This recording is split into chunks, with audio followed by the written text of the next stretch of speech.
Well, again, good morning and welcome to each of you. As people are still trickling in, we ask that there's some seats free down in the front. Don't be shy about stepping forward to be with us.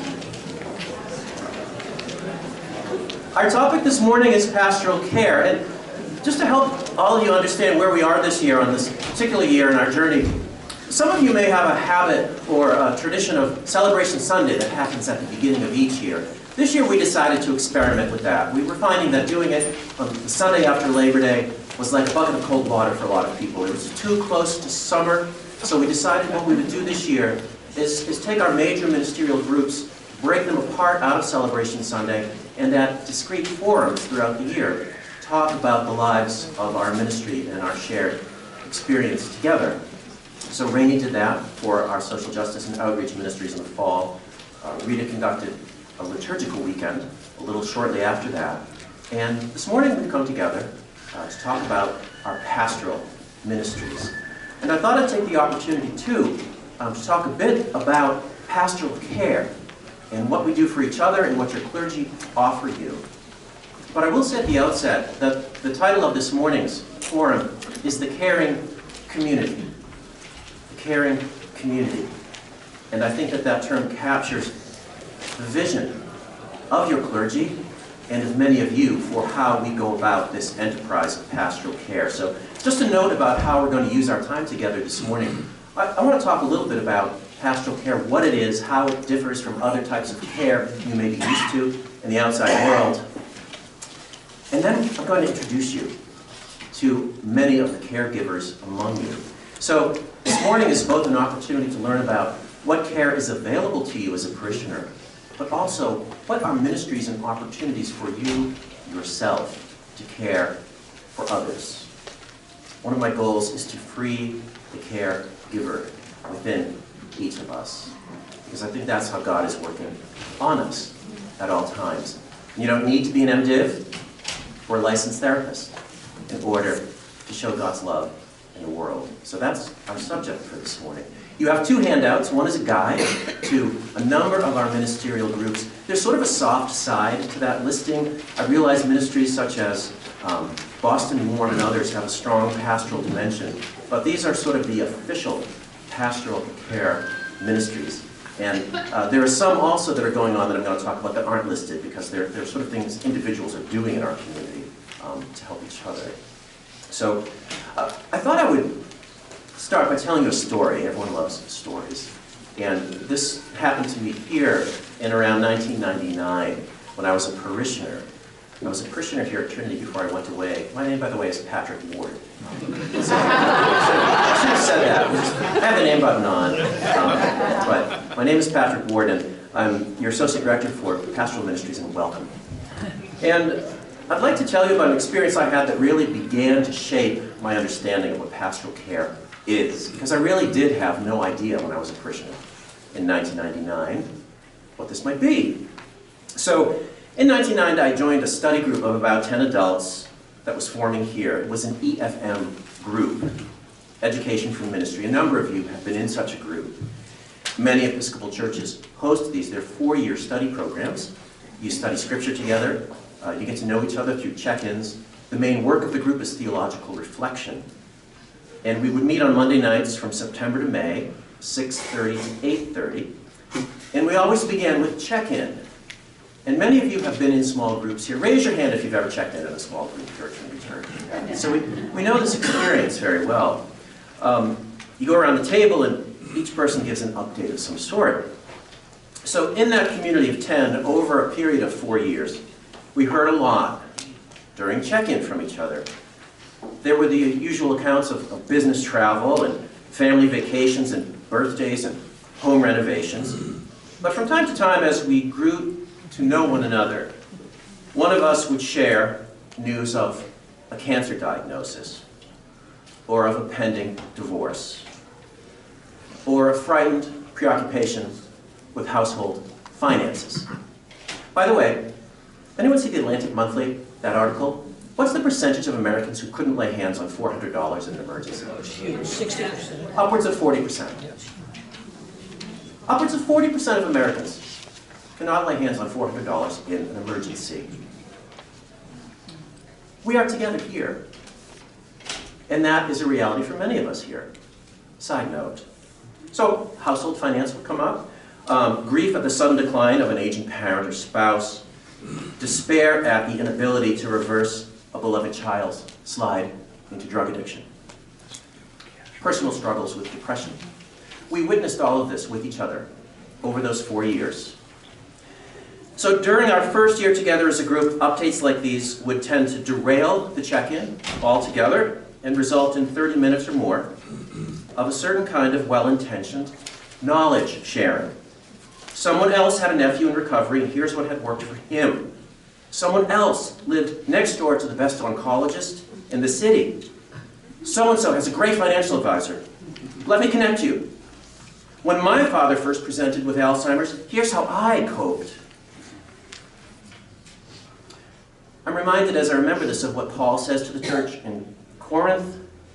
We know that all of us possess knowledge. Knowledge puffs up. Love builds up. So what we discovered as a group after some months was that those who brought troubles into the group during check-in were not necessarily looking for advice in that moment. They were simply deeply thankful for a safe place where they could be listened to, where they could be prayed with. So after talking this through as a group, we developed what came to be known as the no fixing rule. Unsolicited advice and expertise were forbidden in the context of our group discussion. Knowledge, love, restraint. We developed a custom of honoring certain tough check-ins with a moment of silent prayer. And then we would simply continue with the next check-in. I found this impossible to do at first. Because when trouble comes, my first response is often to start flipping through my mental Rolodex. I want to man the battle station. I want to get to work. I want to fix. Because I was trained as a manager. 12 long years. But over time, I grew to love the no-fixing rule. Because denied the opportunity to brainstorm a fix, absolved in a way from managerial responsibility for the issue at hand, I was suddenly free. Free to listen, to hear what I otherwise might have missed while my brain was clicking away, and to enter into a new kind of intimacy with the group. It's not that we didn't help each other. It's just that help sometimes came 2 days later via email or in a private conversation later in the parking garage or on the sidewalk. So Paul's emphasis on the gathered community at Corinth holds up this response of love for one another, as opposed to telling each other what to do. How many of you remember that movie, Out of Africa? Raise your hand if you've seen it, yeah. I was assigned that book in about 1981 in high school, so I had to read the whole book, and to this day it's still one of my favorite texts. It tells the story of a person, Karen Blixen, who loses everything. She loses everything. The man she loves in a fiery plane crash. She loses her coffee plantation in Africa through a combination of her own poor management and a depression in worldwide coffee prices, and this ill-timed fire that reduces all of the farm machinery to ash. And what I loved about this, even as a teenager, when I read this, is this moment when she's writing about this, and the movie doesn't cover this, by the way, this has to be in the book. She remembers what sustained her through all of that loss, okay? So I quote Isaac Dennison, who you might think of as an unlikely source for pastoral advice. But she says something here that captures what I think many of us are already living into as members of this pastoral community. So this is before Dennis Finch Hatton dies, but she's already been going through this misery, and she knows she has to leave everything that she loves. At the time when the sale of the farm was through, she writes, the Kikuyu, the native farmers who lived and worked on the land she was selling, came, I quote, and sat around my house from early morning until night, not so much in order to talk with me as just to follow all of my movements. on account of what she calls their superior inside knowledge of God and the devil. She says, they took the situation better than I did. You would have thought that their constant presence by my house when I knew that I could not help them, and when their fate weighed heavily on my mind, would have been hard to bear, but it was not so. We felt, I believe, up to the very last, a strange comfort and relief in each other's company. The understanding between us lay deeper than all reason. In the night, I counted the hours till the time when the Kikuyus should turn up again at my house.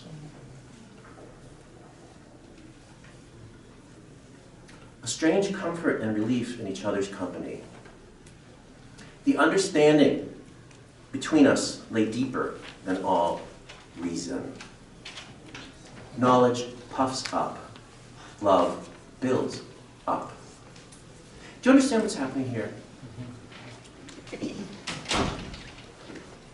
When we are at these milestone moments in our lives, often moments of great loss and unbidden transformation, it is the presence of others that saves us. It is the prayers of others that saves us. They don't necessarily come rushing in telling you what to do. In fact, I can promise you that if a beloved friend of yours gets a cancer diagnosis, you shouldn't run straight to the Mayo Clinic website and start boning up on everything in order to tell that person. Chances are they don't need that from you. But what they do need is your presence. Go. You'd be amazed at how many people I go to visit in the hospital as one of your priests who are isolated from family and friends, who are afraid to come and just sit and be with them. Afraid to come because I think they're afraid of what they should be saying or not. You know, there's a paralyzing fear that happens. So what Sam was talking about today in his sermon, about guiding, about companioning, is very true of the pastoral role. And this is what God is trying to liberate us to do for one another. Most of your clergy have completed something called clinical pastoral education. It's a 10-week unit that we do in hospitals. A number of you have done it too as lay people. The big thing they teach you is you don't rush in as the expert to fix. You rush in first to be a visible witness of God's love and to bring hope into this context. That's the first and tallest order. And once you go, you learn what else is needed. But so often, it is the going that starts the pastoral relationship. So the question becomes, who are your Kikuyu? Here at Trinity, are you a member of a small group? Bereavement support, cancer support, vestry, choir. Pastoral care is happening all around us, all the time, whether there's a priest in the room or not. You also are Kikuyu for other people. Your prayers, believe it or not, settle in a silent and abiding ring around the homes of those among us who are troubled or in pain. I hear this time and time again. Please ask people to pray for me. Prayer means everything. So this is what we do for each other.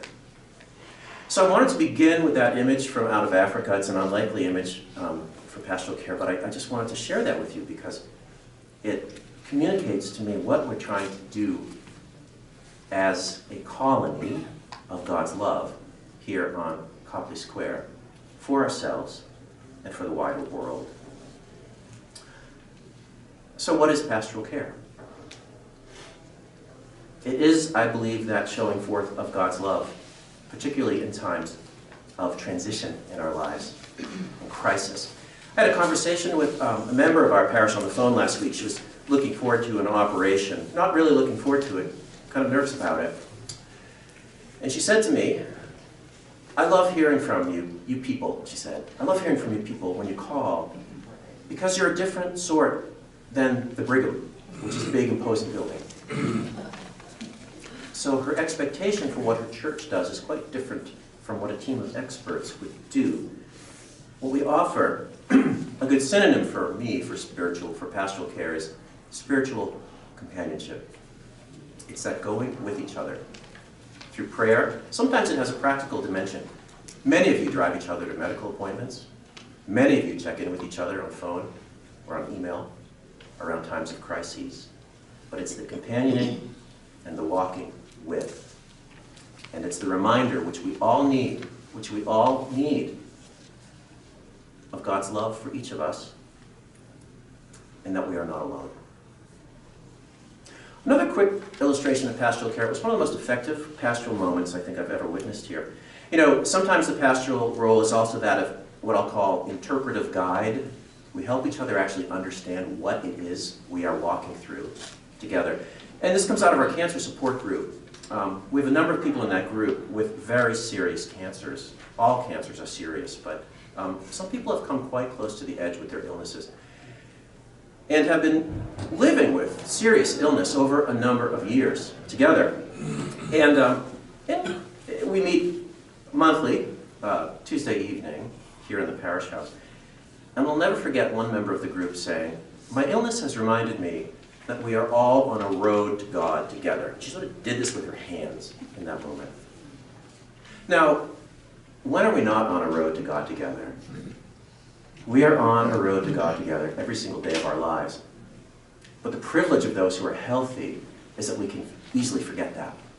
The Cancer Support Group reminds us, in talking to each other and interpreting with each other, where we are going and who we belong to. And that conversation is essentially a hopeful conversation, because it's rooted in the power of the resurrection of Jesus Christ. And that's another difference between pastoral care and the care you will find in other parts of the world. We are rooted in a common understanding of the resurrection of Jesus Christ. The worst thing that can happen to us here is nothing compared to the eternal care of a loving God. So it's keeping our eyes on that eternal and changeless prize that is often the interpretive function of pastoral care. Scripture is our mother tongue as the people of God. So if you're paying attention today, you heard in the gospel, "I do not give as the world gives." You heard in the first reading, "The leaves of the tree are for," remember, "the healing of the nations." This is our grounding, and this is where we are called. We're called to remind each other of that, honestly. So, I believe that all pastoral conversations are, in their core, hopeful. And what I mean by hopeful is not stupidly happy-clappy. Do you understand the difference? I think you do. Yeah. You don't want to, it's often grieving people who are grieving loss. I often hear this. "My mother's really grieving the death of my father. She's secluding herself." Well, one of the reasons your mother is secluding herself is that people are busy trying to fix her and trying to cheer her up. And she's not ready to be cheered up. She's living into the loss of your father. And you may need to let her be unhappy and to cry for a while. But don't try to control her emotional response. So, this is what we do. We walk with, and we take people as we find them, and we love them into new life, which is different from controlling or fixing. Are you with me so far? Yes. Good. So all that said, when should you call a priest? When should you call us here at Trinity Church? I would say at any major moment of transformation. We aren't that busy. Now, my colleagues may hate me for that, but this is our stock and trade. We want to at least know what's happening in your lives because we want to pray for you, and we want to share that knowledge, if you give us permission, with a wider community of prayer. So when you're at any major inflection point in your life, facing a major surgery, loss of a job, birth of a child, engagement, we share your joy as well as your grief. Developing the discipline of thanksgiving and gratitude is actually part of the pastoral role too. So keep us posted and keep us informed. We love to make appointments. We love to visit. Unlike doctors, we get to go to people's homes. It's part of my job that I cherish. East Boston, Medford, Chestnut Hill, Dedham, just within the last couple of weeks. We love doing that. So keep us in mind. don't call us at the last minute. There's no such thing as last rites in our church. I've gotten that call before. I want you to come for the last rites, but I don't yet know when the time is going to be right. And I'll say, please let me come today. Because I'd like to get to know your husband before he is incoherent. We like to know what your issues are in advance. So please be in touch with us. Email is great. Phone is great. There's actually clergy on call 24 hours a day, every day of the week. We have an on-call schedule. Your message will get to us through the front desk. After business hours, it will get to us through our answering service. We promise to be in touch with you as quickly as we can. The prayer list, we get a lot of questions about that. The prayer list at Trinity Church, I've given you the email address for that on one of the handouts, but please use that. It's actually better to send it to prayerlist@trinitychurchboston.org than to say, call me on a Saturday afternoon and leave me a voicemail at my desk. I may be on vacation. I may not have a chance to check that machine on my desk, but if you send it to prayerlist@trinitychurchboston.org, it goes to all of the clergy at once, and it also goes to Sue Dickinson, who manages our prayer list. So it's a really handy way to share your concerns. And let us know, public or private. And always when you're talking to a priest, let us know if we can share your information with others. Because often when a name goes onto the prayer list, people come to me at the door and they'll say, why are we praying for so-and-so? And I always have to wonder, is this public or private? I happen to believe you don't need to know the details in order to pray for someone. God already knows the details, and God does not need to be told the news. However, and your clergy often, I apologize in advance, but I sometimes don't quite know what the boundaries are around this. So, but please tell us, public or private. 9 times out of 10, guess what people tell me? Tell everyone, we need prayers. I have cancer. I need the support of this community. So, but it's good to keep in mind, it's your story to tell. We won't tell it without your authorization. I just want to share one final thing with you, because in a minute I'm going to introduce many of our pastoral ministry team leaders here. And this is both by way of introduction, the service that is available to you, but also a ministerial opportunity for you to consider. In a parish of our size, guess who provides most of the pastoral care? All of you, the ministers of the church. Nowhere is this more true in our common life. That chestnut from the prayer book, who are the ministers of the church? The people are. You all minister to each other, day in and day out, often whether you realize it or not. But I want to leave you with a quote from Charles Gherkin before we introduce everyone. Charles Gherkin is the author of one of the great textbooks on pastoral care that most people have to read in seminary. And listen to what he has to say. Okay, this is extended, so just tune in here for a minute. Pastors of churches need to confront their people with the quality and extent of their resources. Okay, you know that, right? But this traditionally has been the realm of stewardship rather than pastoral care. But if we take seriously the understanding of care as the central metaphor of life in the Christian community, the stewardship of the community's resources becomes central to the caring task. Sometimes this has to do with material resources, information about which has traditionally been kept private. Often it has rather to do with the resources in leadership, knowledge of community, and cultural problems, and feasible solutions to community problems. The metaphor is care, and my challenge to you today is that you are rich. You are rich in your capacity to listen, to understand, and to care. So you have a pastoral ministry, whether you recognize that or not. A number of you have recognized that and have been working that ministry out, some over a number of years here. So what I'd like to do is introduce some of these folks to you now. We're going to get to that in just a minute. As I call your name, what we're going to do is you'll see that it's starting with Eucharistic visitors, teaching the Spirit, Hail House, prayer chain, party peas, spiritual journeys, cancer support, Sunday nights, living bread, bereavement support. If you're a leader, as I call your name, come and stand by that. And then we're going to end. And then if any of you have questions about these ministries, feel free to surge forward and get your questions. Okay? Roy, hang on a minute, because I have a few more things I need to cover. One moment. Let me get through what I kind of want to do first, and then I'll come back to you, Roy. I want to mention a few people who aren't here, though, because their duties bring them elsewhere. You have pastoral support givers in. Two of the hardest working are Bob Yearwood and Ken Starr, who man our front desk. With Carl Mattson and Alan Waugh, and Roberto, who is from Dunright, and Max Denmat. These are people who greet the public every day and offer care to our homeless neighbors who sleep on our porch. Trinity, by the way, allows that. With Old South, we are probably the two public buildings in Trinity who welcome people to sleep on our property. So there's a pastoral dimension to greeting and to cleaning up that they do. So when you're looking at church budgets, be careful about what you're dismissing as administrative overhead. This is part of our ministry to the world. A number of you have developed individual ministries, like Doug Rendell has this greeting card ministry. He just sends out dozens of cards when he hears about someone in need.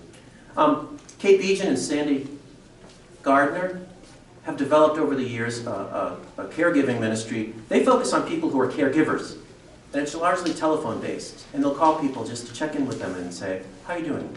Praying for you. So think about something you might like to do on your own times and on your own terms, as those do. So before I introduce the teams, I'm going to answer quickly a question from Roy. Thank you. Thank you very much. I'm impressed with the depth of our caring for people who are ill or dying.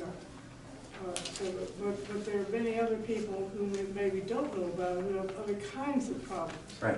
That I wish we all knew about and prayed about, not just loss of a job, but sustained financial needs. Yes.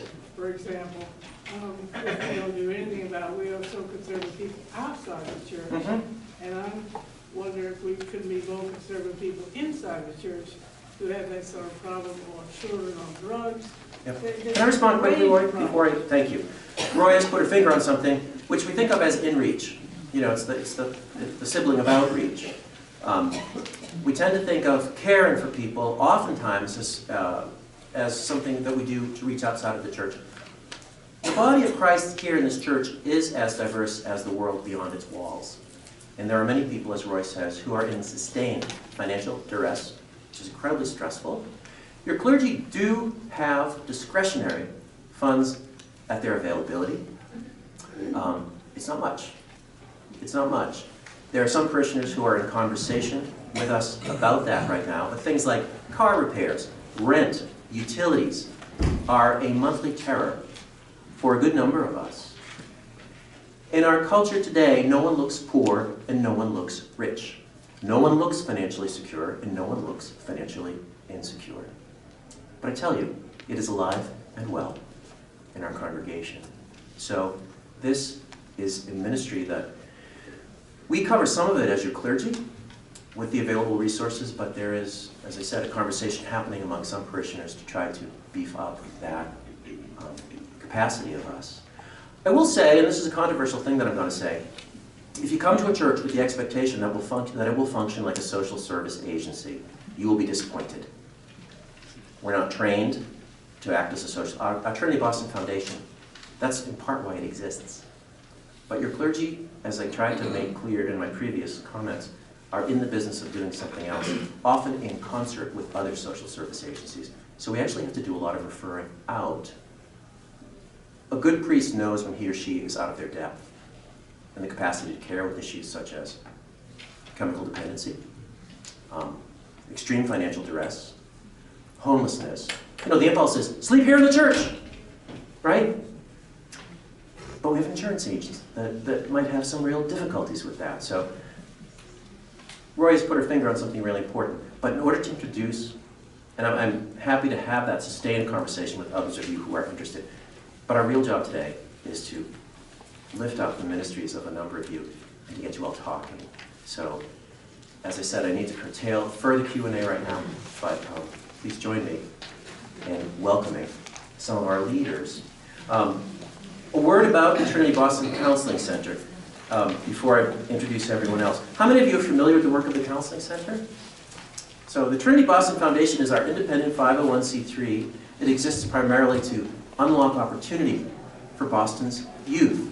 Our Counseling Center is a historical component of that. We have on-site counselors at work in the Boston Public School System, but they also see clients, and I have referred clients from the parish to them on occasion. They have a particular interest in counseling parishioners and people who work with young people as part of their larger mission. So teachers, coaches, that's sort of a sweet spot of the Trinity Boston Centric Counseling Center, is supporting adults who work with teens, because that is a stressful and traumatic job, underpaid often, and under-recognized by the culture at large. The Counseling Center also specializes in offering a space where, if you wish to integrate your faith with the emotional, social landscape of your own life, they can help you bring that together. They are a small organization compared to many that you might have interfaced with, and they have ebb and flow issues, but they'll do a screening with you if you call to see if you qualify for care, and they do have a sliding scale fee. It's such an important ministry of the greater Trinity community that we have such a counseling center, because as you know, mental health services are very, very hard to come by if you don't have blue chip health insurance. And if you aren't able to go to appointments in the middle of the day, as many working people cannot do. So, an incredibly important ministry of the Trinity Boston Foundations. So, Nate is not here, but I've given you Asha Reagan's contact information on the handout sheet. So, I'd like to introduce first Carol and Sharon, who head our bereavement support group. And I'll ask you, as I call your name, to come up and find your sign and just stand under it. And bereavement support is right over there. So, Carol and Sharon, come on down. Bereavement support meets once a month. There's a wider community of about 30 individuals, all who have lived through loss, spouse, parent, child. And we get together and we care for one another in a group context. Sharon and Carol are the facilitators of that group. And the way to get into bereavement support is to contact me first, and I'll have a deeper conversation with you about the group. But Carol and Sharon are here to answer your questions and to tell you a little bit about their own ministry. Eucharistic visitors, Margaret Williams DeSales. Every Sunday morning at the 9 o'clock, you'll see two people come up to the altar typically, and we send them forth bearing these holy gifts. One of those two is usually a member of the Eucharistic visiting team. This is a group of about 12 people who take the sacrament out from inside our walls into the wider world, to hospitals, to homes. We have a number of people we see regularly who can't be with us in church on Sundays. We have a number of people based on need who may be in the Mass General or in another hospital. We'd love to talk to you more about this ministry. What's that? Drivers needed, as Domino's Pizza says. Because we're a huge parish, which we're spread out all over eastern Massachusetts. So if you have a car, you are rich in Christ. And we could really use your help. So, Margaret, if you want to come and stand under, it's Eucharistic visitors right there. Oh, and Alex is here too. Where's Alex? I didn't see Alex.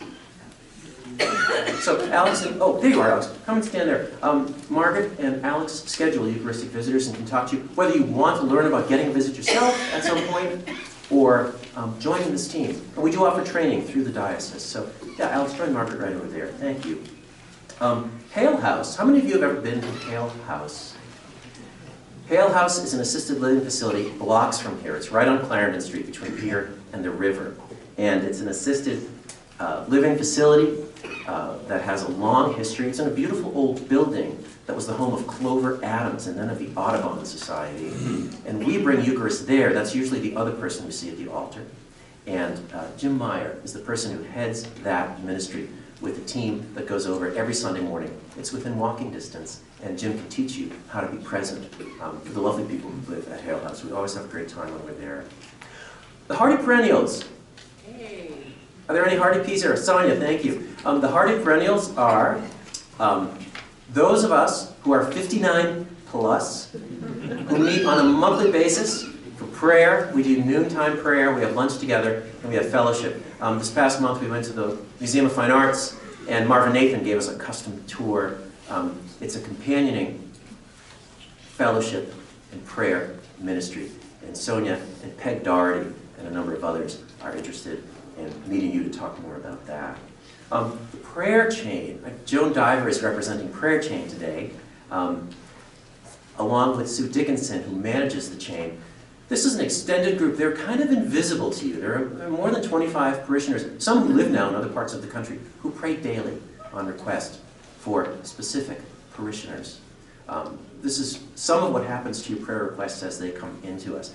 We actually get together a couple of times a year as the prayer chain ministers to check in with each other, but it's largely a ministry you can do on your own time and on your own terms. So Sue will be in touch with you, and Joan is here to gather your names or your requests. Cheryl House. Sue Carmen volunteers steadily at Cheryl House, which is a nursing home, a nursing facility, an assisted living facility on South Huntington Avenue. Began as a ministry of Trinity Church. It's a beautiful new facility that's been rehabbed, and we go there every other month to bring Eucharist and actually to do liturgy, and Sarah Ann Pollock supports us with that. But Sue Carmen also volunteers and can talk to you more about opportunities there for being a pastoral minister. Where's Sue? She's here. So. I'm here. Yep. So Cheryl House is over there. Thank you, Sue. Spiritual Journeys, Cancer Support. I spoke earlier about that particular ministry. Many of these ministries, by the way, bereavement and cancer support, tend to be about half Trinity parishioners and half people from beyond our walls. So that's one of the beautiful parts of this, is that at our last meeting, someone at Beth Israel had referred someone to Trinity's Cancer Support Group because it has a reputation. A founding personality there is Perry Colmore, who currently supports the group with Comfort Cope, and the person who's here to represent it as the leader is Mary Ellen Cantabine. So Mary Ellen, if you could come forward. Thank you. Sunday Night Living Bread. Liz Soteros McNamara is here. Is Ginny here? No, she unfortunately couldn't make it today. Okay. You're stuck with me. We have a growing ministry on Sunday evenings. At about 4 o'clock, Liz and others prepare about 40 peanut butter and jelly sandwiches. And they make those sandwiches, and with canvas bags full of sandwiches and hand warmers and clean socks and bread and wine, we go out and we connect with our homeless neighbors here at Copley Square and around the Back Bay. This ministry was founded by Ginny Walden, who's a Eucharistic minister. Many of you know her. And she was sort of doing it by herself for a number of years, 2 or 3. And in the past year, it has really spiked. And Chris Fagg, is Chris here? She's at the Walk for Hunger. Chris is in the Walk for Hunger. So Liz is here to represent Sunday Night's Living Bread. Joan Diver's also a member of that. Any other Sunday Night Living Bread folks here? So, oh, Paul Finnegan. If you'd like to come up, Paul, you can stand with Liz as well. Thank you. Stitching in the Spirit, Mary Sherman. This is a group that meets monthly Saturday mornings, in the Angel Room. And that's what all that yarn is for that you sometimes see. This is a fellowship group, and we have Susan Potter knitting over here. I just fell off my giant crochet. They do Stitch in the Spirit. It's a fellowship and knitting and needlework group that generates prayer shawls for the wider community, which your clergy take out on pastoral calls. And finally, Taking Stock. Is Ginny here? Taking Stock is a spiritual group, meets twice a month, Wednesdays, for women who are 70 plus. And that is also a group context for pastoral care. I apologize if, well, is there any other person here who would like to mention the pastoral ministry before we sort of invite everyone forward? We have other functions such as community life, the folks who are part of our wider fellowship community who are, pastoral care is also about food. Have you noticed that food has been set out at coffee hour recently? Yeah. That's again, pastoral care of the community for each other. The Morgans and Lynn Ryan, who are in the back of the room, could you guys stand up? Are always thinking about new ways to make our community more hospitable. So I'd invite you to be in touch with them. Or when you go over to take a morsel, as Jim calls them, think about being a feeder too, and signing up and volunteering to bring in food on a Sunday. Yeah. So Lynn is gesturing, but yeah, please sign up. Yeah, it's very helpful. And yeah, Deb. Could you go over the rules for the prayers that come from the pulpit and the prayers for the people? The rules for the prayers that come from the pulpit and the prayers of the lectern and the prayers for the people. Meaning? Well, how does one get one's name on that list? How do you get your name on that list? You can always ask your clergy. The prayer list, email address that I've given you, if it's a public prayer, and if you specify public, it will be read on Sunday. Yep. So, with that, I'm available for a few more minutes to answer further questions, but I also want you to meet. So could you stand up if you are ministers under your respective signs? And I invite you to come forward and just simply thank all of the speakers who are there in the community.